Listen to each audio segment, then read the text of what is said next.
Membangun Rumah Besar Papua. Komisaris Jenderal Polisi Purnawirawan Dr. Andes Paulus Waterpauw, MSI, calon Gubernur Provinsi Papua, periode 2024 sampai 2029. Rumah Besar Papua. Rumah Besar Papua adalah konsep yang mencakup proses pengambilan keputusan, tindakan pemerintah, serta cara pengelolaan sumber daya yang bertujuan untuk menciptakan lingkungan yang efisien, transparan, partisipatif, akuntabel, berkeadilan, dan berkelanjutan. Penyelenggaraan pemerintah Papua ke depan menjadi kata kunci diarahkan untuk mempercepat terwujudnya harapan baru Papua demi kesejahteraan masyarakat melalui peningkatan pelayanan, pemberdayaan, dan peran serta masyarakat, serta peningkatan daya saing daerah dengan memperhatikan prinsip demokrasi, pemerataan, keadilan, dan kekhasan suatu daerah dalam sistem negara kesatuan Republik Indonesia. Efisien dan efektivitas penyelenggaraan pemerintah Papua perlu ditingkatkan dengan lebih memperhatikan aspek-aspek kinerja, serta hubungan antara pemerintah pusat dengan daerah dan antar daerah. Potensi dan keanekaragaman daerah, serta peluang dan tantangan persaingan global dalam kesatuan sistem penyelenggaraan pemerintahan Papua. Beberapa prinsip utama konsep besar Rumah Papua. Pertama, kepentingan publik. Kegiatan pemerintah Papua ke depan harus diarahkan untuk kepentingan seluruh masyarakat dan bukan untuk kepentingan individu atau kelompok tertentu. Kedua, partisipasi dan keterlibatan. Masyarakat Papua harus terlibat dalam proses pengambilan keputusan yang mempengaruhi kehidupan mereka. Hal ini melibatkan keterbukaan, akses informasi, dan mekanisme yang memungkinkan partisipasi aktif dari seluruh masyarakat Papua. Ketiga, kepemimpinan yang efektif. Pemimpin dan otoritas publik harus bertanggung jawab, adil, dan mengutamakan kepentingan masyarakat dalam tindakan dan keputusan mereka. Keempat, keadilan dan kepastian hukum. Sistem hukum harus adil bagi semua, berdasarkan aturan hukum yang jelas dan dapat diprediksi serta memberikan perlindungan yang sama terhadap hak-hak individu masyarakat Papua. Kelima, transparansi dan akuntabilitas. Proses pengambilan keputusan harus transparan, artinya informasi yang relevan harus tersedia untuk publik masyarakat Papua. Selain itu, pemerintah Papua dan lembaga publik harus bertanggung jawab atas tindakan mereka kepada masyarakat Papua. Keenam, efisiensi dan efektivitas. Penggunaan sumber daya publik harus efisien dan efektif. Hal ini mencakup pengelolaan yang baik terhadap anggaran serta pencapaian tujuan yang diinginkan. Ketujuh, responsivitas. Pemerintah harus responsif terhadap kebutuhan dan harapan masyarakat serta mampu merespon dengan cepat terhadap perubahan dan tantangan yang terjadi. Kedelapan, ketertiban dan kestabilan. Pemerintah yang baik harus menciptakan dan menjaga kondisi sosial, politik, dan ekonomi yang stabil serta berkelanjutan. Penerapan konsep Rumah Besar Papua bisa terwujud manakala semua instrumen penyelenggaraan pemerintah yang ada di Papua mampu melaksanakan tugas dan tanggung jawab dengan hati dan memperhatikan prinsip-prinsip good governance untuk mencapai kinerja yang optimal serta mempertahankan kepercayaan masyarakat menuju harapan baru Papua. Provinsi Papua sebelumnya mencakup seluruh wilayah di tanah Papua. Pada tahun 2003, Papua dibagi menjadi dua provinsi. Bagian timur tetap memakai nama Papua, sedangkan bagian baratnya menjadi Provinsi Irian Jaya Barat atau kemudian menjadi Papua Barat. Pada tahun 2022, bertambah 4 provinsi, yakni Provinsi Papua Selatan, Provinsi Papua Tengah, Provinsi Papua Pegunungan, dan terakhir Provinsi Papua Barat Daya.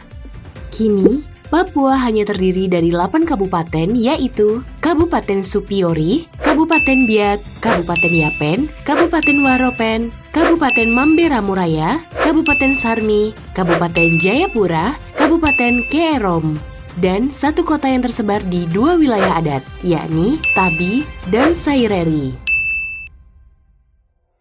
Hadirnya pemekaran daerah otonomi baru di Papua bertujuan untuk pemerataan sosial, percepatan pembangunan, meningkatkan pelayanan publik, dan meningkatkan harkat dan martabat manusia Papua. 12 catatan historis kebijakan pemerintah atas tanah Papua sejak tahun 1963 sampai dengan 2022.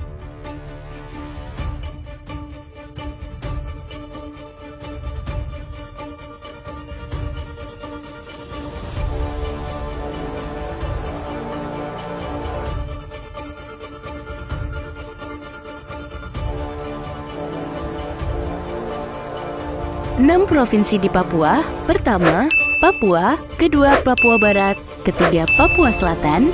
Keempat, Papua Tengah. Kelima, Papua Pegunungan. Keenam, Papua Barat Daya.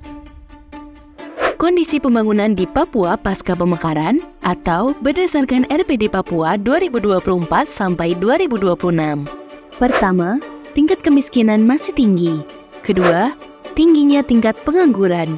Ketiga, prevalensi balita gizi buruk masih cukup tinggi. Keempat, belum optimalnya pendayagunaan komoditas unggul berbasis potensi lokal untuk penciptaan pertumbuhan ekonomi yang berkualitas. Kelima, meningkatnya angka putus sekolah. 5 isu strategis atau berdasarkan RPD Papua 2024 sampai 2026. Pertama, peningkatan sumber daya manusia atau pendidikan, kesehatan, dan gizi. Kedua, pertumbuhan ekonomi yang merata dan berbasis komoditas dan karakteristik lokal didukung oleh pembangunan infrastruktur. Ketiga, pengurangan kesenjangan, peningkatan pemerataan pembangunan, dan konektivitas antar wilayah dan kabupaten. Keempat, lingkungan hidup, ketahanan bencana, dan perubahan iklim. Kelima, kualitas reformasi birokrasi dan tata kelola pemerintahan yang baik. Harapan baru Papua. Komisaris Jenderal Polisi Purnawirawan Dr. Andes Paulus Waterpauw, MSI, calon Gubernur Provinsi Papua, periode 2024 sampai 2029. Visi Provinsi Papua sebagai rumah besar Papua dan menjadi beranda paling timur Indonesia, pemerintahannya hadir melayani rakyat, melaksanakan pembangunan manusia seutuhnya, merawat kebinekaan yang rakyatnya hidup aman, tentram, dan sejahtera. Misi pertama, menghadirkan pemerintahan daerah yang melayani semua rakyat sampai ke pelosok. Kedua, membangun pendidikan yang bermutu bagi setiap penduduk usia sekolah. Ketiga, mengembangkan pelayanan kesehatan yang menjangkau setiap komunitas. Keempat, mengembangkan perekonomian rakyat yang berkeadilan dan menciptakan iklim investasi yang kondusif. Kelima, memperkukuh ketahanan sosial, keamanan, ketertiban, dan ketentraman masyarakat. Keenam, melindungi kekayaan dan hak-hak masyarakat hukum adat atas sumber daya alam. Ketujuh, membangun infrastruktur yang menghubungkan setiap komunitas dengan pusat-pusat perekonomian. Delapan, memelihara lingkungan hidup dan ikut serta memitigasi perubahan iklim global. 9. Menjadikan Provinsi Papua bangkit dalam bidang sosial budaya, olahraga, dan kesenian. 9 program prioritas dalam rangka mendukung harapan baru Papua. Pertama, membenahi instrumen penyelenggaraan negara atau pemerintah. Kedua, membangun manusia Papua yang seutuhnya. Ketiga, pelayanan kesehatan dan pelayanan sosial kemasyarakatan yang baik dan terjangkau.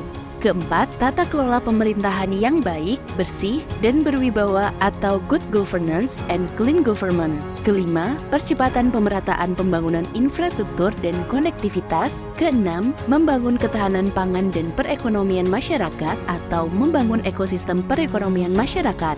Ketujuh, meningkatkan PAT melalui optimalisasi potensi SDA, pariwisata, dan penataan lingkungan hidup. 8. Membangun kesadaran politik, adanya kepastian hukum, HAM, dan terjaminnya keamanan. 9. Membangun kehidupan Pancasila dan Bhinneka Tunggal Ika, serta pelestarian budaya masyarakat adat dan menjaga harmoni persaudaraan. Potensi ekonomi. Pertama, Kabupaten Biak, Kabupaten Supiori, Kabupaten Yapen memiliki komoditas unggul sebagai berikut. Pertama, hasil hutan, kayu dan bukan kayu. Kedua, pertanian tanaman pangan, jagung, kedelai, ubi kayu, ubi jalar. Ketiga, perkebunan kelapa. Keempat, peternakan, ayam kampung. Kelima, perikanan, udang, cakalang, tuna, dan tongkol. Keenam, pariwisata, pariwisata alam, dan buatan. Kedua, Kabupaten Mamberamo Raya, Kabupaten Waropen memiliki komoditas unggul sebagai berikut. Pertama, pertambangan dan penggalian. Kedua, hasil hutan, kayu dan bukan kayu. Ketiga, hortikultura, bayam, kacang panjang, kangkung, semangka. Keempat, perikanan, udang, cakalang, tuna, dan tongkol. Kelima, pariwisata. Pariwisata alam dan buatan. Keenam, perkebunan. Ketiga, Kota Jayapura, Kabupaten Jayapura, Kabupaten Kerong, Kabupaten Sarmi memiliki komoditas unggul sebagai berikut. Pertama, pertambangan dan penggalian. Kedua, pertanian tanaman pangan, padi, jagung, kedelai, ubi kayu, jalar. Ketiga, hortikultura, buncis, bayam, cabai besar, cabai rawit, kacang panjang, kangkung, semangka, belewah. Keempat, perkebunan, sagu, pinang, kakao, kelapa, kopi. Kelima, peternakan, sapi potong, kerbau, kambing, ayam kampung, ayam petelur, dan ayam pedaging. Keenam, perikanan, udang, cakalang, tuna, dan tongkol. Ketujuh, industri. Kedelapan, pariwisata, pariwisata alam dan buatan. Arah pengembangan wilayah adat Tabi atau berdasarkan Rencana Induk Percepatan Pembangunan Papua 2022 sampai 2041.